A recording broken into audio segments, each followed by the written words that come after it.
Assalamualaikum warahmatullahi wabarakatuh. Perkenalkan, nama saya Riki Afiful Maula dari kelas 4D4 Elektronika dengan NRP 111016120. Di sini saya ingin mempresentasikan tentang pelaksanaan kesehatan dan keselamatan kerja penggunaan forklift Departemen Logistik. Forklift adalah truk dalam industri untuk mengangkut dan membawa barang. Forklift adalah salah satu material handling yang paling banyak digunakan di dunia logistik. Tujuan utama dari penggunaan forklift adalah untuk transportasi dan mengangkat. Menggunakan alat berat seperti forklift perlu kehati-hatian dan ada standar keamanan yang penting, yaitu standar ANSI B56 American National Standard Institute. Jadi orang yang memakai forklift harus dilatih dan memiliki sertifikat dalam pengoperasian forklift. Untuk teman-teman yang belum mengetahui forklift, bisa dilihat pada gambar yang ada di sebelah kiri. Jadi forklift seperti alat kendaraan transportasi biasa, tetapi di depannya ada sebuah garpu yang digunakan untuk mengangkat box atau benda-benda pada industri logistik.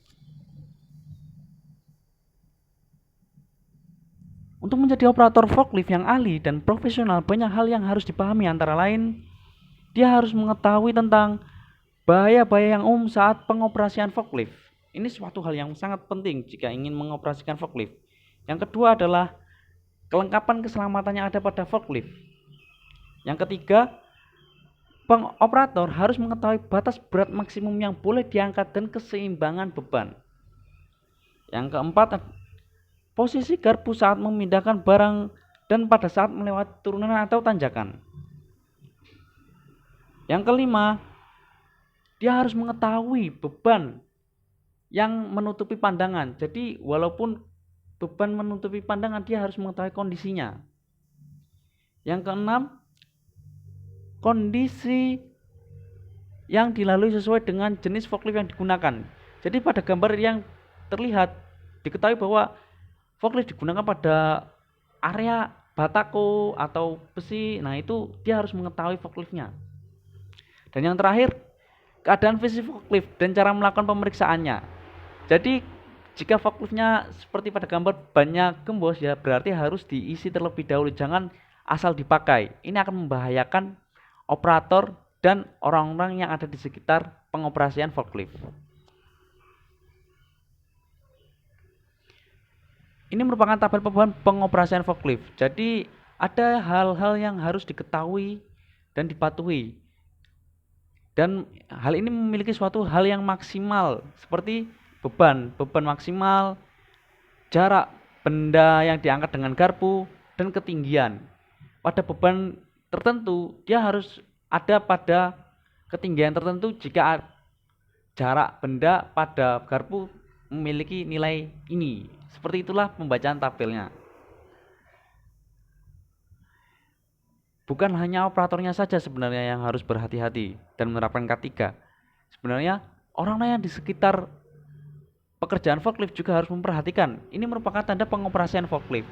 Jadi ketika pejalan kaki ataupun pekerja-pekerja lainnya melihat tanda seperti ini, dia harus berhati-hati akan adanya forklift yang bekerja, sehingga tidak akan terjadi tabrakan.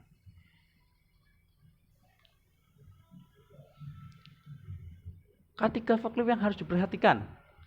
Jadi pada forklift ada tahapan. Yang pertama yaitu pengecekan keadaan forklift, kedua yaitu pengoperasian atau pengemudian, yang ketiga pengangkutan dan peletakan beban, dan yang terakhir adalah pengisian bahan bakar forklift. Di sini terdapat potensi-potensi bahaya pengoperasian forklift. Potensi yang pertama saat pengecekan yaitu bisa terjadi hal seperti terjepit, terjatuh, dan terselip. Pada potensi kedua, saat pengemudian atau pengoperasian, dapat terjadi potensi bahaya kontak bahan, tertabrak, kerusakan mesin, dan terkejut. Selanjutnya pada potensi ketiga, saat melakukan pemindahan benda, hal yang dapat terjadi yaitu tertimpa benda, tersandung, terjepit, atau menabrak benda lainnya saat sedang melakukan penataan. Dan yang terakhir, potensi keempat yaitu mengisi supply. Hal ini memiliki potensi terjepit operatornya saat melakukan pengisian, terbakar karena bahan bakarnya sangat sensitif, ataupun tersetrum jika bahan supply-nya adalah listrik. Untuk meminimalisir potensi bahaya, ada hal-hal yang bisa dilakukan. Tahap pertama yaitu tahap pengecekan, bisa menggunakan APD, membersihkan tumpahan oli, pemberian warning sign, pengecekan rutin, dan perbaikan jika terjadi kerusakan.